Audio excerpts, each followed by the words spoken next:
علامہ ابن سیرین رحمہ اللہ تعالی عنہ فرماتے ہیں خواب میں شیرینی یعنی مٹھائی وغیرہ جس کے اندر رسگلہ ہے، برفی ہے، گلاب جامن ہے، پتیسا ہے یا اس کے علاوہ جو بھی مٹھائی کے اندر چیزیں استعمال ہوتی ہیں، اگر کوئی انسان خواب میں مٹھائی دیکھتا ہے، یہ شادی اور خوشی اور حلال روزی کی دلیل ہے۔ مطلب یہ کہ آنے والے وقت میں اللہ تعالیٰ کی ذات اس کو خوشیاں عطا فرمائے گی، اور شادی کا مطلب بھی خوشی ہوتا ہے، اور دوسرے معنی میں اگر وہ غیر شادی شدہ ہے تو اللہ تعالیٰ کی ذات اس کو شادی کی نعمت سے بھی مالا مال فرمائے گا۔ اور تیسرے نمبر پر فرماتے ہیں حلال روزی کی بھی علامت ہے، یعنی اگر کوئی انسان خواب میں مٹھائی وغیرہ دیکھتا ہے تو اللہ تعالیٰ کی طرف سے اس بندے کو رزق حلال نصیب ہوگا۔ اگر دیکھے کہ اس کو کسی نے شیرینی دی ہے یعنی مٹھائی دی ہے تو یہ اس بات کی دلیل ہے کہ جس نے اس کو مٹھائی دی ہے، شیرینی دی ہے، وہ اس سے مال و دولت اور فائدہ پائے گا، اس سے روزی پائے گا۔ اگر دیکھے کہ اس نے خود شیرینی کھائی ہے یعنی مٹھائی وغیرہ کھائی ہے تو یہ اس بات کی علامت ہے کہ آنے والے وقت میں اللہ کی ذات اس کو منفعت کی نعمت سے مالا مال فرمائے گا۔ مطلب یہ کہ آنے والے وقت میں اس کو بہت زیادہ فائدہ ہوگا، نقصانات سے محفوظ ہوگا۔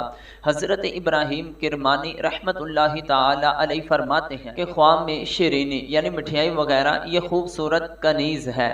اگر دیکھے کہ شیرینی سفید ہے تو دلیل ہے کہ وہ پارسا ہوگی، یعنی نیک صالح اللہ کی ذات اس کو عورت عطا کرے گا۔ اگر اس نے سرخ رنگ کی مٹھائی پائی ہے تو یہ اس بات کی علامت ہے کہ اس کی جو کنیز ہوگی، جو اس کے پاس عورت ہوگی، وہ بد مست اور عیش پسند ہوگی، یعنی بہت زیادہ عیش و عشرت کے اندر زندگی گزارنے والی ہوگی۔ امام جعفر صادق رحمت اللہ تعالی علیہ فرماتے ہیں خواب میں شیرینی یعنی مٹھائی وغیرہ دیکھنا یہ 4 وجہ پر ہے۔ نمبر 1 منفعت، یعنی اس بندے کو اللہ کی ذات آنے والے وقت میں نفع کی نعمت سے مالا مال فرمائے گا، اس کو نقصانات سے محفوظ فرمائے گا۔